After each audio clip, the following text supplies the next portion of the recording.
জানিয়ে দিব এই মুহূর্তে আমাদের হাতে এসেছে গুরুত্বপূর্ণ আপডেট সংবাদের শিরোনাম। শুরুতেই থাকছে মোহাম্মদপুরে আওয়ামী লীগের অঙ্গ সংগঠনের ঝটিকা মিছিল, ককটেল উদ্ধার। আরও জানাবো বেগম খালেদা জিয়ার শারীরিক অবস্থা সংকটময়। এদিকে আওয়ামী লীগের 2 শতাধিক নেতাকর্মীর বিএনপিতে যোগদান। আরও জানাবো নির্বাচনী প্রচারে হামলা চালায় জামায়াতের কর্মীরা, বলছে বিএনপি নেতা রিজভী। সব শেষে জানিয়ে দিব ভিন্নমত পোষণ করলেই তাকে শত্রু মনে করা হয়, বলছে বিএনপি নেতা মির্জা ফখরুল। এতক্ষণ শুনছিলেন হাতে থাকা আপডেট সংবাদের শিরোনাম, এবারে বিস্তারিত। তবে তার আগে অনুরোধ রইল ভিডিওটিতে একটি লাইক এবং কমেন্ট করে জানিয়ে দিন ভিডিও সম্পর্কে আপনার মূল্যবান মতামত। আরও জানিয়ে দিন ভিডিওটি কোথা থেকে দেখছেন বা কোন জেলা থেকে দেখছেন। মোহাম্মদপুরে আওয়ামী লীগের অঙ্গ সংগঠনের ঝটিকা মিছিল, ককটেল উদ্ধার। রাজধানীর মোহাম্মদপুরে কার্যক্রম নিষিদ্ধ আওয়ামী লীগের একটি অঙ্গ সংগঠন ঝটিকা মিছিল করছে। এরপর বাবর রোড থেকে একটি অবিস্ফোরিত ককটেল উদ্ধার করছে পুলিশ। শুক্রবার সকাল 7:30টার দিকে আকস্মিকভাবে কয়েকজন একটি মিছিল বের করে এবং কয়েক সেকেন্ডের মধ্যেই পালিয়ে যায়। এদিন দুপুর 1:30টার দিকে বাবর রোড থেকে একটি ককটেল উদ্ধার করা হয়। বিষয়টি নিশ্চিত করেছেন মোহাম্মদপুর থানার ভারপ্রাপ্ত কর্মকর্তা কাজী রফিক আহমেদ। তিনি বলেন, সকাল 7টার দিকে 5 থেকে 6 জন একটি ব্যানার নিয়ে 50 থেকে 60 সেকেন্ডের একটি মিছিল করে পালিয়ে যায়। এই মিছিলকারীদের শনাক্ত করে আইনের আওতায় আনতে হবে। তিনি বলেন, মোহাম্মদপুরের হুমায়ুন রোডে লাল কাপড় দিয়ে মোড়ানো একটি অবিস্ফোরিত ককটেল উদ্ধার করা হয়। পরে বোম্ব ডিসপোজাল ইউনিট এসে সেটি নিষ্ক্রিয় করে। এটি জেনেভা ক্যাম্পের নাকি নিষিদ্ধ কার্যক্রমে যুক্ত সংগঠনের এ প্রশ্নে তিনি বলেন, জেনেভা ক্যাম্পের পাশেই ককটেলটি অবিস্ফোরিত অবস্থায় পাওয়া গেছে, তবে এটি ক্যাম্পের নাকি অন্য কোনো ঘটনার অংশ সে বিষয়টি খতিয়ে দেখা হচ্ছে। বেগম খালেদা জিয়ার শারীরিক অবস্থা সংকটময়। বিএনপি চেয়ারপারসন ও সাবেক প্রধানমন্ত্রী বেগম খালেদা জিয়ার শারীরিক অবস্থা অত্যন্ত সংকটময় বলে জানিয়েছেন দলটির মহাসচিব মির্জা ফখরুল ইসলাম আলমগীর।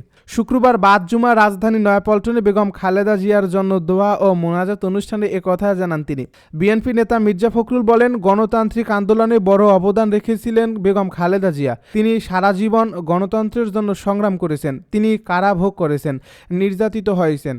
আমরা জানি গত 2 দিন ধরে তিনি আবার অসুস্থ অবস্থায় হাসপাতালে ভর্তি হয়েছেন এবং গতকাল রাতে ডাক্তাররা বলেছেন যে তার শারীরিক অবস্থা অত্যন্ত সংকটময়। বিএনপি মহাসচিব বলেন, আমাদের দলের পক্ষ থেকে গণতন্ত্রের নেত্রী, গণতন্ত্রের মাতা দেশনেত্রী বেগম খালেদা জিয়ার রোগ মুক্তির জন্য সারা দেশের জনগণের কাছে দোয়া চেয়েছিলাম এবং সারা দেশের মসজিদে মসজিদে দোয়া হচ্ছে। আজকে আমরা এখানেই এই নয়াপল্টনের মসজিদে নামাজ আদায় করে সবাই বেগম খালেদা জিয়ার রোগ মুক্তির জন্য আল্লাহর কাছে দোয়া চেয়েছি। আল্লাহ যেন তাকে সম্পূর্ণ সুস্থ করে দেন।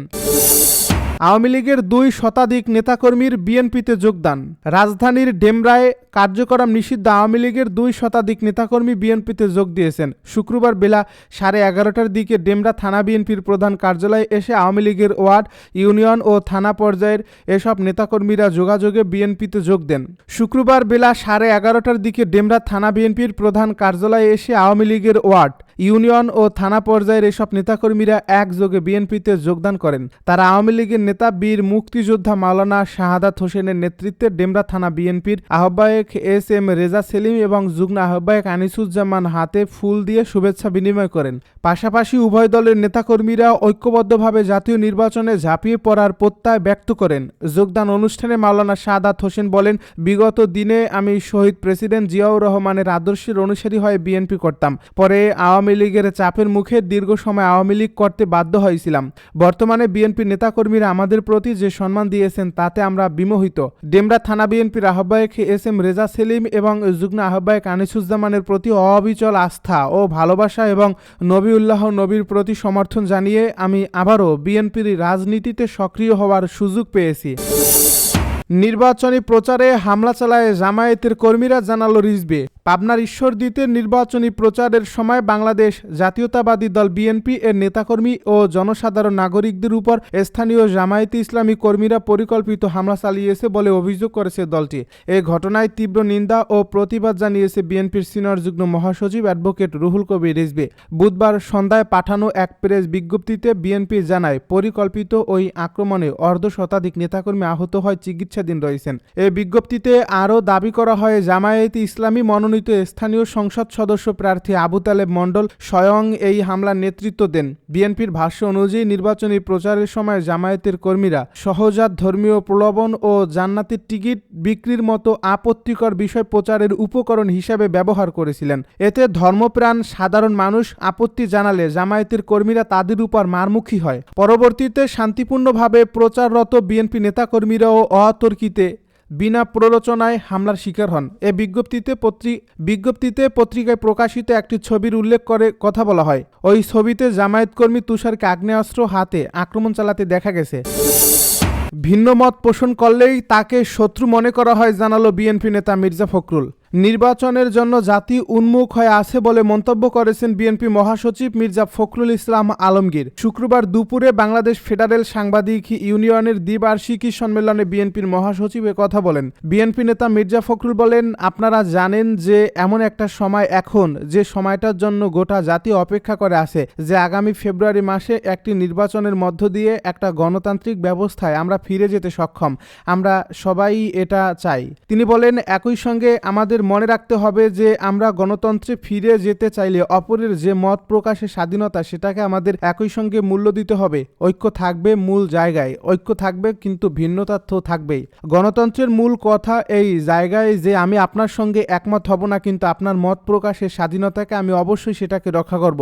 বিএনপির মহাসচিব বলেন, দুর্ভাগ্যজনকভাবে এ দেশে ভিন্ন মত পোষণ করলেই তাকে শত্রু মনে করা হয়। তার সম্পর্কে বিভিন্ন রকম যত রকমের আপনার মিথ্যা অপপ্রচার চালানো হয়। এই বিষয়গুলো থেকে আমরা মনে হয় আমাদের সবারই একটু বিরত থাকা উচিত। সাংবাদিকের বিষয়ে বিএনপি নেতা মির্জা ফখরুল বলেন, এখানে মিয়া গোলাম পরোয়ার সাহেব সঠিকভাবে বলছেন যে সাংবাদিকদের তাদের নিজস্ব যে দাবি দেওয়া, তাদের নিজস্ব যে কাজ এবং ইউনিয়নের মূল যে কাজটা তাদের দাবি দেওয়া নিয়ে মালিকপক্ষ অথবা সরকারের সঙ্গে কাজ করা, সেটাই বোধহয় সবচেয়ে বেশি গুরুত্ব দেওয়া উচিত। তিনি বলেন, কোনো রাজনৈতিক দলের লেজুর ভিত্তি করলে সমস্যার সমাধান হয় না। আপনারা যদি কেউ বিরোধী দল বলেন বা সরাসরি দল বলেন, তাহলে সেটা কোনোদিনই হয় না। গত 15 বছরে ফ্যাসিবাদ অর্থাৎ শেখ হাসিনা অত্যন্ত পরিকল্পিতভাবে গণমাধ্যমের এই জায়গাটাকে একদম ধ্বংস করে দিয়েছে।